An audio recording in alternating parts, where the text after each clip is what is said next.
Hello, true art believers, and welcome to today's live art stream. This is Pearson here. I am the #1 live art streamer in the world, and you are watching day 356 of 400 Days of Drawing, coming to you live from the beautiful, the magnificent Florida, Venice Beach, Florida.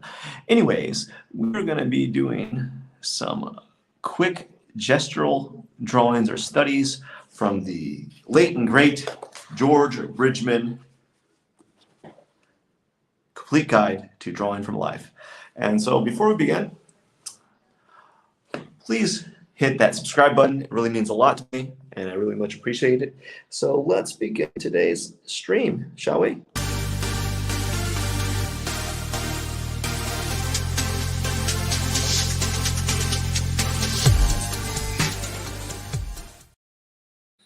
And so today we're going to be doing some studies, and what I like to do on certain occasions is basically do some warm-ups. So what we're going to be doing is we're going to be doing some quick circles, ovals / ellipses, spheres, cylinders, some cubes, maybe some line work just to kind of get started. And then we're going to do some studies from George Bridgman's book, utilizing the imagery that I have to the side of me here. So what I like to do on these days is, I think that this is something I've been meaning to do quite a bit, is practicing my spheres, right? And I was thinking about this last time I did this live stream. It's like, how can I need to make a page where all I do in that page is this whole page is literally a page that you just do your warm-ups on. And so I think what I might do is I might dedicate a page like this one to doing strictly warm-up work. So what we want to do is we just want to do some spheres or circles to begin with, right? And you just want to kind of warm up to the idea of doing circles, right? And you hope that through each preceding circle they're a little bit better each time. And you don't want to don't worry if they're imperfect, right?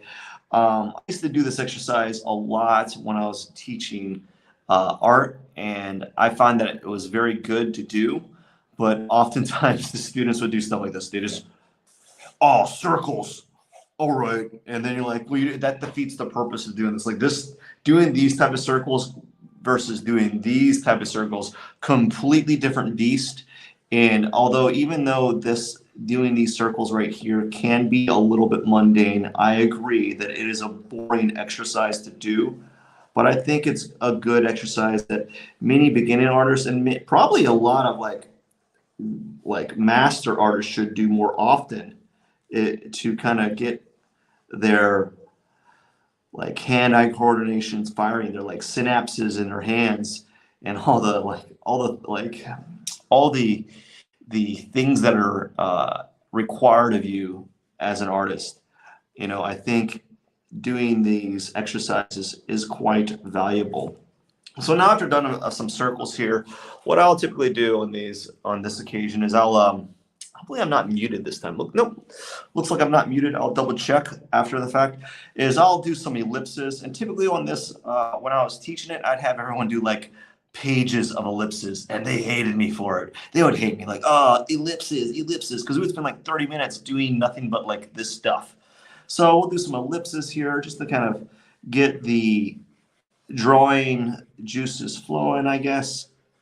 And anywhere from 10 to 20 to 30 of them is a good number. And what I'll typically do is I'll do ones that are vertical, so straight up and down, and then I'll do other ones that are horizontal, which are from left to right. So that's what I'll typically do. Is I'll do some that are vertical for a while, like this, and then I'll do some that are horizontal, like this. And this is a good exercise to do because it sets you up for creating cylinders and spheres. And if you can create cylinders, you can create the shape of the figure, because what is a cylinder? anything but just like a simplified version of an arm or a leg or a calf muscle, even to some extent a simplified version of a skull, right? So it's not like a bad thing to kind of practice these shapes. And so after you do that, what I'll do is I'll draw I'll draw some circles right here, and then we'll take those ellipses and we'll put them on top of our circles here. And what that does is it makes them into basically, now you got a sphere, right? You got like a globe, right? You're making yourself, or I like to call it like they're like a Pokeball, right? So if you want to learn how to draw a Pokeball, all you got to do is practice doing circles and ellipses, and you got yourself a Pokeball, right? So here we go.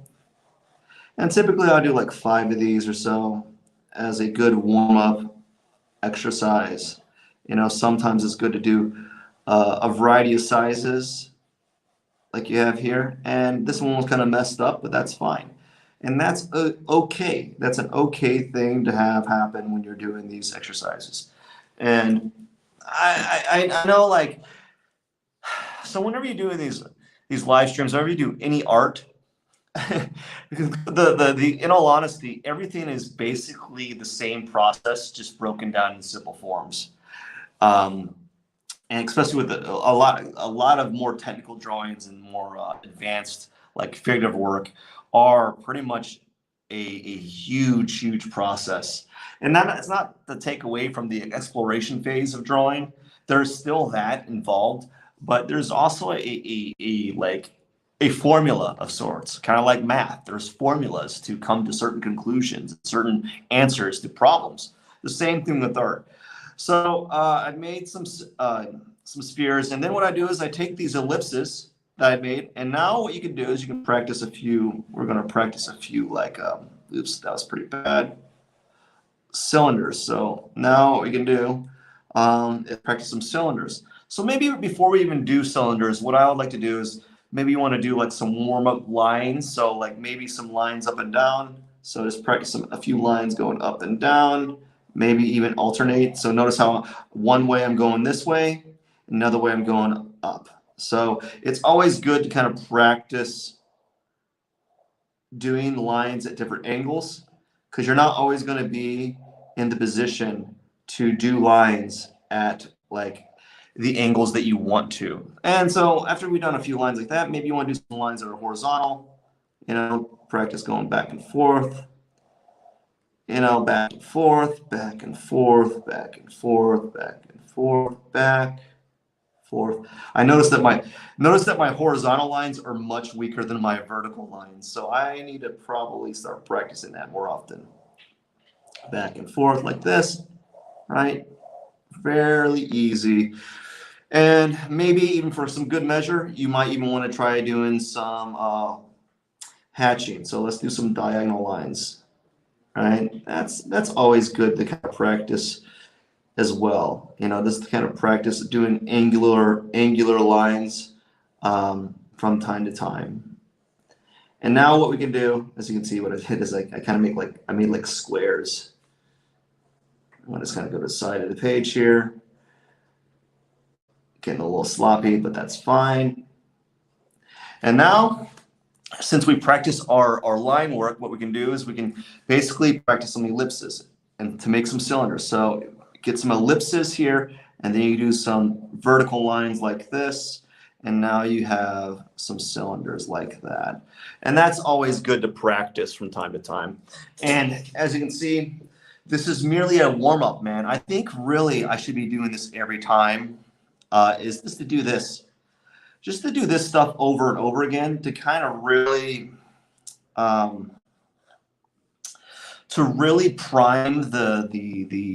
the drawing process, right? So when I start what it does is it gets me acclimated to drawing, but also it kind of gets me used to drawing forms, right? So if I'm able to draw these simple shapes with some level of confidence and competence, that is always going to be a good thing to set you up when you're drawing, right? So I've done a few cylinders. They're not great. I agree with that. I don't disagree, but I'm gonna take this drink of water first.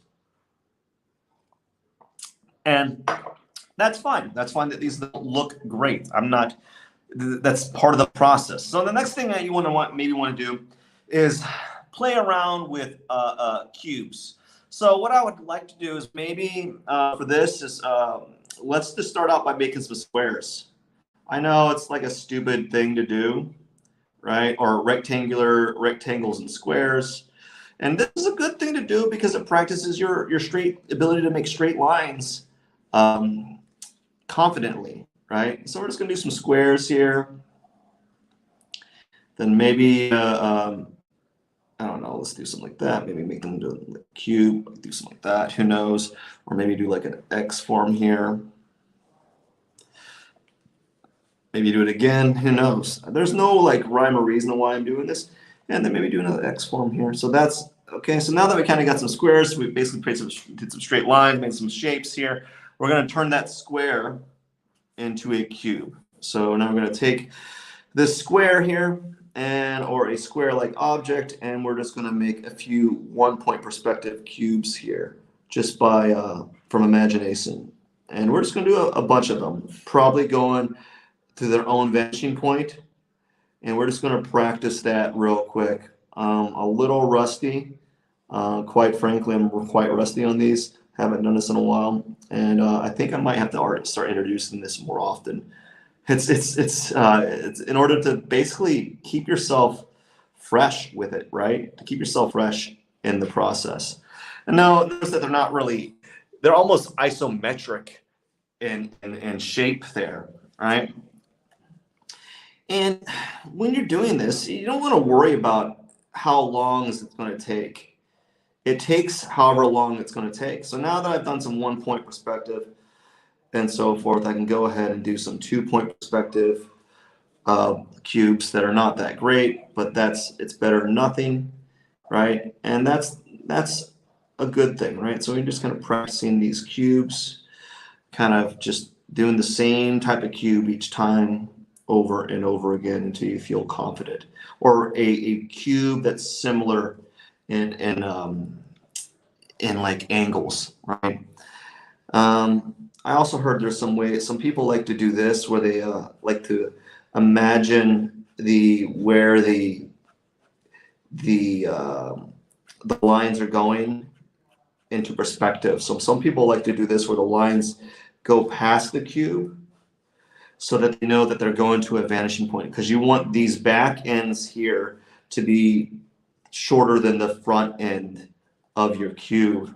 So that's always a good thing to kind of practice from time to time, is to have those like overly exaggerated lines when you're drawing your cubes, you know. And I might do that more often. That's kind of a good little strategy.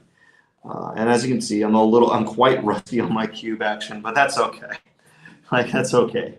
I don't sit at home making cubes, and maybe perhaps I should do that every day.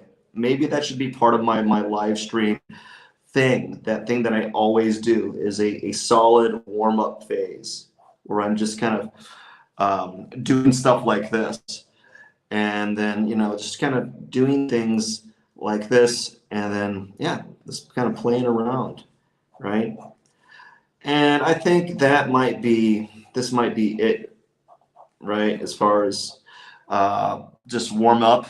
I think this is a good warm-up phase. So now what I'm going to do is I'm going to do one more thing, because it's going to kind of pertain to the studies that I'm going to be doing for the next 15 minutes or so. Yeah, for about the next 15 minutes, I'm going to do some curvilinear lines. So you're going to see me do something like this, where I kind of just do like these S curves. So I'm going to just practice some S curves, you know, and just practice them, you know. Don't worry about, yeah, just kind of practice these S curves and so forth, because I think that it might help with regards to my studies that I'm going to do to the right, to the left of me here. So doing some strong S curves, maybe even stronger, just kind of practice these curvilinear lines over and over again. And there's nothing wrong with this. I think we discredit as an artist or in general discredit doing things that are repetitive. But really, you want to do things repetitive because when you do that stuff, it just accumulates, it like compounds, right? So if you do the basic things over and over again, it's just going to make you better on the back end of your drawing. So like you learn how to do these forms better and better each time, right?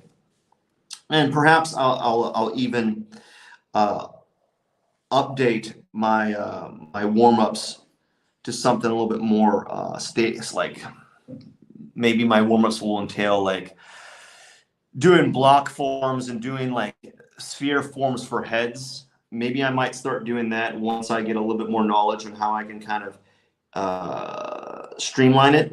But right now I think this is good. I think it's a good little warm-up page. And I think what I'm going to do from now in the future is I'm going to use this particular page to kind of do more warm-ups on. And maybe even, no, I'm probably not even going to get to this, do the page on the side here.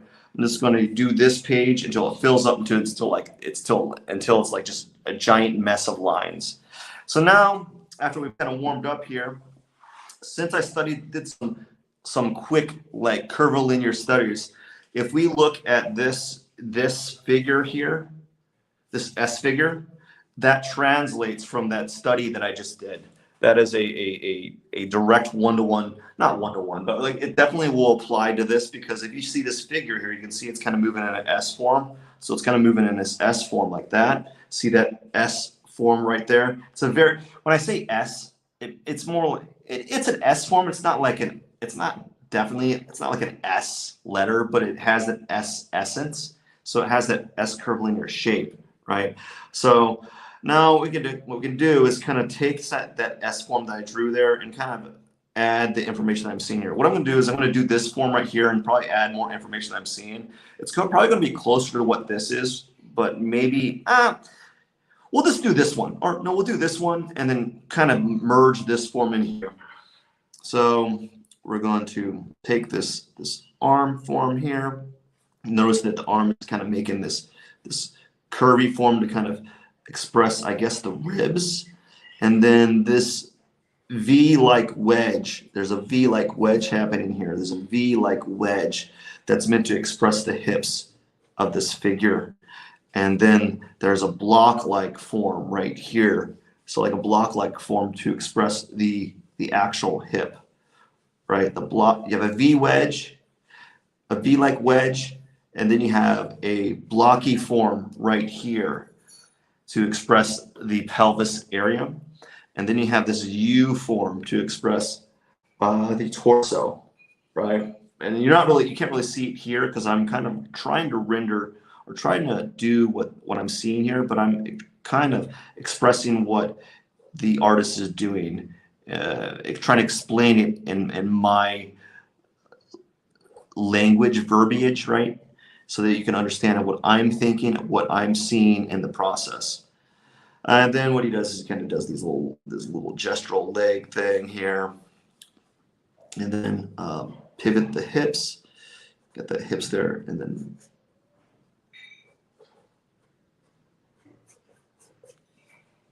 like that. Definitely not really a good translation, but it's a good thing to kind of notice these. And it's not really a good drawing, actually. I'm not gonna lie. It's kind of really doesn't make any sense because I've added way too many lines trying to articulate what I was seeing, right? So we're gonna move from that talk and we're gonna kind of move to this one because this one kind of makes a little bit more sense to me. So as you can see from here, the block-like shape for the pelvis, right? You have this block-like shape here for the pelvis here. See? And then you have the legs sweeping in at the strong angle here. You can see that sweeping in the strong angle, like they're doing some sort of like, almost like they're jumping and landing, I guess, like that. And then you got, I kind of messed up that foot there. That's fine though. The knee kind of chugging in there. And then this other leg, which probably is kind of like sweeping in. He didn't draw that leg, so you kind of have to you kind of have to make an assumption where he was going to place that leg within the context of the drawing. And notice the strong exaggeration of the torso kind of pivoting upwards, like it's almost. That's what I was saying. That's what I was talking about with Bridgman's work. Is he really exaggerates that torso to hip form there. He really exaggerates it to kind of really express the blockiness of the torso and hips. So there we go. So notice that. There we go. We just kind of got that, and I'm gonna kind of extrapolate what he was trying to do. Maybe this leg was kind of doing something like this.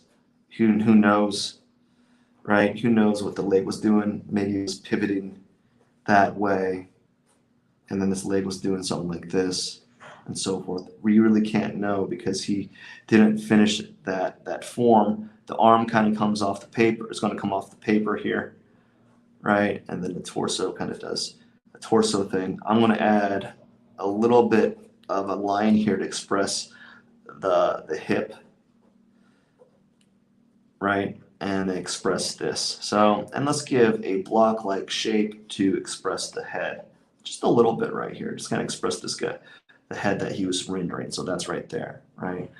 So now what I'm going to do is I'm going to kind of extrapolate some of the information I see right here and see if I can kind of make my own version of this stuff here. So if we look at this figure particularly, it's kind of like a U form. If we look at it, it's like a U type of form. So you look at this leg, the U, and then the torso is making a U like this. And then the hips is doing something like this. It's kind of hard to tell because the drawing, as I was talking about this yesterday, where these older drawing books, man, they have these very poor like copies of the drawing. And you're like, what is going on? You just don't know what's happening, what the artist is trying to render, because the line, there's information there that's being lost that isn't being rendered or copied in the magazine or the book that you're looking at. So like, I don't really know what's happening here. I just kind of see the shapes and I'm extrapolating whatever information I see there and try to make it into my own. I really like how Bridgman kind of does like these simplistic feet. They're almost like, they're really good. They're like, you got these legs here and the calf muscle does something weird, but then he kind of gets these small little, like just these like elf looking toed feet, they're like, oh, pointy, but they really show the direction of the foot and where it's going. So like he's an expert at that, and I really appreciate that type of like work that he has there. So let's kind of move on to another area. Let's kind of play around with some of this stuff here and see where it takes us, just for fun. I don't know how much time I have. I have about 8 minutes left I have a little bit less than 8 minutes before I call it a day. I'm going to kind of look at some of the stuff here and see what I can kind of do. I think I might dabble with some of this stuff here. And I'm going to try to do it the best that I can. Again, when you're dealing with these gestural drawings that Bridgman has in his work, you have to kind of, deal with like a grain of salt, right? You have to kind of get into the mindset of Bridgman's work and really see these forms in the way that he was seeing them. And I think Panique really lends well to studying Bridgman's work because it's very sketchy. It's got that kind of like very loose appeal. And I think a lot of people misconstrue pen ink to be this like really tight, like medium where you have to be really tight and clean and hatchy.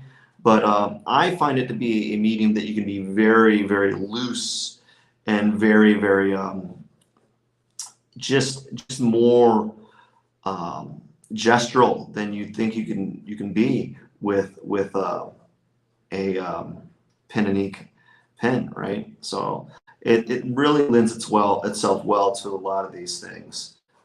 There we go. Kind of get that in there, get that arm. I really kind of shortened his arm there. The reason why I shortened it is because I was going to come off the page, and that's why I didn't even drag it out. And that's the thing about doing some of these studies is I typically run out of area for my figure to kind of reside in. And so because of that, it kind of I kind of fail in the translation when doing these studies from time to time, and that's okay. There's nothing wrong with that. It's just you just got to recognize what you're doing and wonder and know why things are happening at that time and frame and at that current time that you're doing this work. You know, you got to understand it's not always. You got to understand, why did I come off the frame of this drawing or come off the paper? Or why is this thing compressed? Like, why is this guy's arm so much smaller than what I'm seeing in person? You know, you got to know why you're doing those things. And I know not for a fact, but I know some of the reasons why is because I'm running out of paper space on my side. I'm running out of space on the side of my paper. And I typically, because of that, I'll typically push that object into the frame of the drawing, into the frame of the sketchbook, rather than drag the arm off. And if you're able to kind of manipulate the proportions a little bit to make that successful, by all means, you can do that. There's nothing wrong with that. I think as long as you know why you did it and know that it doesn't fit, it doesn't match the actual image that you're drawing, I think you're okay. It's okay to kind of fit things from time to time, you know? I like this guy's way he draws his feet, just so perfect, like just with a perfect intent. You know, really, really good, very good work. And he's like the master, like George Bridgman is like the master of like just these gestural, like really simple gestural forms expressing the figure. He just knows how to express them so well, utilizing very little information, and that's a skill, right? That I think we think, oh, this doesn't look good. This looks like a giant mess. But only if you know art, if you know drawing the figure, you know that this type of stuff is actually quite impressive.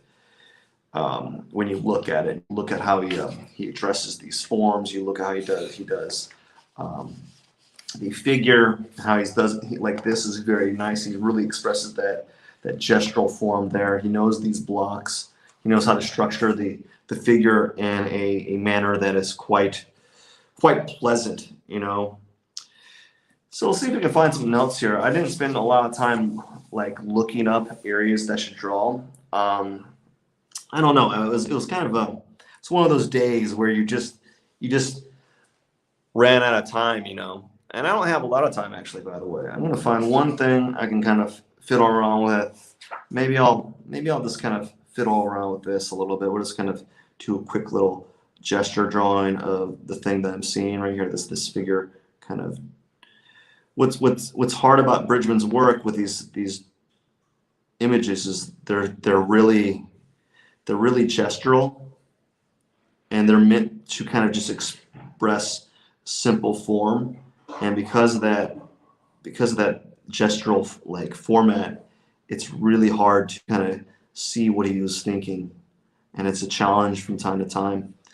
I know that for me personally, I know that I'm not exaggerating the angles nearly as much as he is, and I need to really get into that. I really need to kind of push the angles in my figures so that they kind of echo his figures.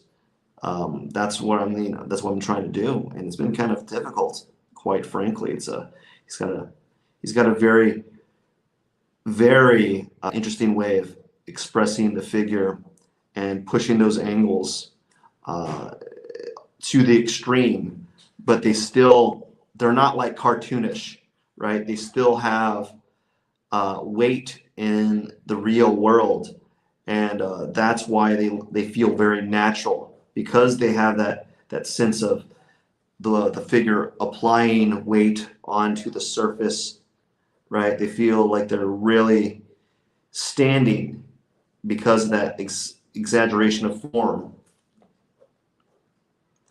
It's quite impressive, actually. You know, it's very masterful on his behalf to kind of express the figure in such a manner that even though they're like gestural, and even though they're almost they're really not that good. Like they're not good. Well, they're good, but like as far as like capturing the likeness, they're not there. Like, but like the fact that they have this feeling of like sitting on a surface and they're standing and they got these strong angles, right? It's quite beautiful to see some of this work. And it's even harder to really draw them because, as I was saying, like I'm not getting the angles as strong as he is. I know that right here on this, I don't know if you can see it, but right here on this one particularly, his shoulder angles not. I didn't draw a shoulder angle as sharp as he did. Mine's more this way, but his is almost. If we take this pin right here and put it right here, it's close to straight up and down, but not straight up and down all the way. So anyways, that is it for the day. I just want to kind of talk about drawing and do a few sketches and basically talk about present to you the art of warming up, you know, and how that has relevance and how that has importance. And I wanted to do a few little sketches from the book. And then basically that's all I wanted to do today because, you know, it's it's the low tech, super low tech live stream, live art draw. What was it? What would you call it? Live drawing art stream, or I don't even know what I'd call it. I don't know how to label it yet. But I'm out of town. So, anyways, I hope you have a wonderful day.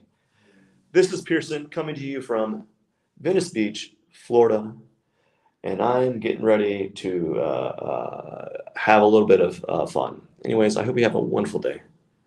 Don't forget to hit the subscribe button, and I wish you a great day. Cheers.